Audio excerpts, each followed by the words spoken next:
What's up, you guys? It's Rafael.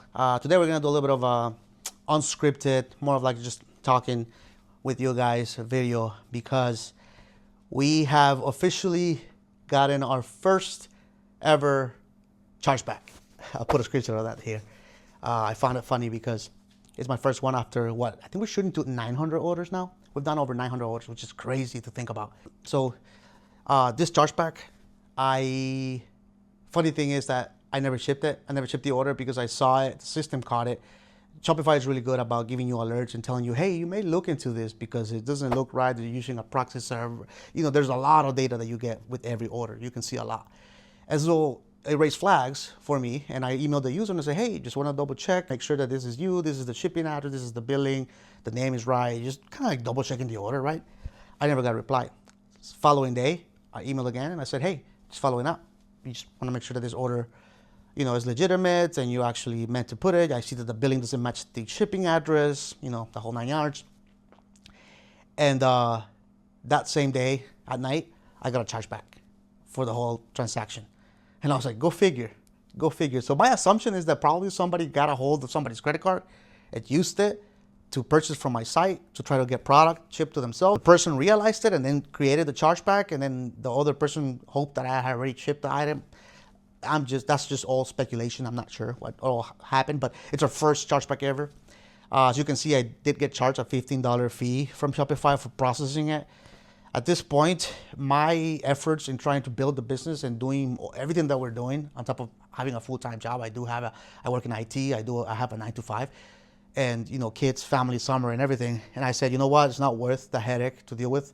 So I'm just gonna act like if I fulfill the order and process the chargeback, like give them their money back technically.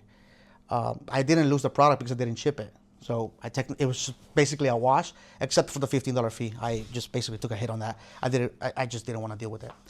But yeah, it is a tough business. There is chargebacks that you need to account for from time to time.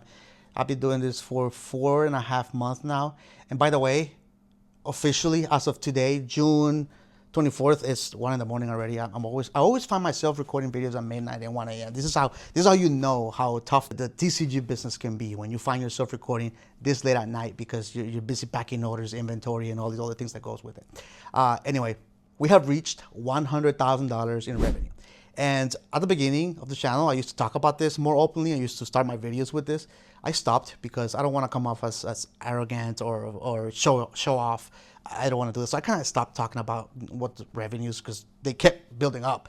So as of right now, we've done $100,000 in revenue, which is insane. In 4 months, it's insane. But mind you, I have been putting a lot of work. You've seen it. I've shared with you guys. My wife, my son will come down here and we'll pack orders till 4 in the morning sometimes on a Saturday, get them out, or sometimes Sunday to get them out Monday. I did realize that you can have the USPS app and schedule pickups for them to pick up boxes at your home. So that's a game changer. I don't have to drive to USPS anymore. Anyway, the business is great. We'll continue to push forward. We'll continue to do the content. We'll continue to innovate and do things as the market changes, because the market is changing. I can feel it. And a lot of people that I talk to in the hobby, a lot of my friends that are in the hobby also feel it. We're getting there. Black Ball and White Flares around the corner. That may be a little bit of, we don't know what to expect with that, but the Pokémon Center drop that just happened, seems like a lot of people were able to get a lot of ETBs and bought a lot of everything. That right there shows you that the demand is starting to kind of like die down a little bit. It could be the summer, like I told you guys before in previous videos. But the sales are great. I really appreciate you guys' support with the channel. I've been focusing more on trying to make content in YouTube and trying to make content on Instagram and trying to push, you know, that. I do have a TikTok that I've been contemplating making the content, like, but to be honest, with my full-time job, 8 to 4, sometimes 9 to 5 or 7, sometimes it goes longer. Sometimes I have to work Saturdays, like this weekend I'm on call, so I have to work through the weekend. So if a call comes in right now, I have to basically stop what I'm doing and take it. I'm on call for the week. And sometimes I need to travel. It's just a lot, right? And adding another layer of to-do with like TikTok or any other platform, it would just, the 24 hours in a day are just not enough. This is where we at. 24 hours in a day are just, doesn't cut it anymore, because I just can't. I work a full-time job. Every afternoon I'm working, every Saturday and Sunday I'm working back-end orders, opening boxes. I'm ordering from Japan. I'm ordering from not distribution, but wholesale. I'm part of wholesale programs. I'm part of the Alpha Investments wholesale programs and the I forget, several different wholesale programs. I buy collections. It's a lot of work. There's a lot more that you guys don't see behind the scenes that I'm doing to like acquire product.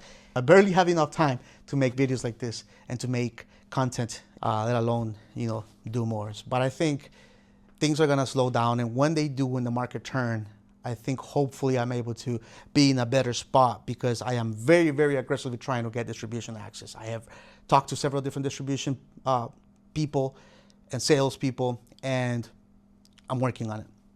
Hopefully, something bites before the end of the year, but if it doesn't, then we'll just continue to do what we're doing, and we'll continue to bring you guys the value. And I appreciate you guys' comments and you guys' messages on Instagram and all the support that you guys have been giving on the channel and on Instagram. That just helps fuel the passion that I have for the hobby and for TCG Pokemon, to continue to bring the product to you guys, to continue to bring value through the shop. And hopefully you guys enjoy it. I do have several things that I want to do with the shop in the future. Like I said, the time is limited right now. The summer is usually a busy time overall for everybody, for me at least. So hopefully during the winter, things calm down and I can innovate a little more with my ideas and things that I have jotted down on my SOP. I just wanted to sit down and give you some type of just what's going on with the shop and with me and what we're doing. A little bit more of just like, face-to-face talk. I don't think I've done videos like this much in a while. And our first chargeback. But hey, $100,000 in sales too. So I guess it's a wash, right? It offsets the good and the bad. You always got to look at the positive of things. I think you guys kind of get to a point where chargebacks, if you're in business as well and you're trying to start your business, just know that it's going to happen. When it happens, just let it go. Like, just take the hit and move on. Odds are that you're not going to win against them, unless you have really good policies in place and you have really good reason to believe that it was legitimate and that they're just trying to pull a fast one on you. But 9 times out of 10 you're going to lose that battle with their bank. And so I guess if it was a big order, if it was like a $300 order, I probably would have fight it, because then my time would have been more worth it to fight it. But it was $100. It was like a $100 transaction, and I didn't lose the product, so there was no point. Why would I fight for $15 fee? I just let it go. I'll make it up in somewhere else, like in a booster box or something later on. But yeah, quick video today. I will be doing a live rip here soon. I've been preparing for it, so hopefully I'm gonna put it out there and announce it, and you guys are gonna have all the details about it. Hope to rip a lot of product, a lot of good stuff we're gonna have during the live. So very excited about that. Probably, I don't want to say a date yet, but I'm working on it. It's gonna come.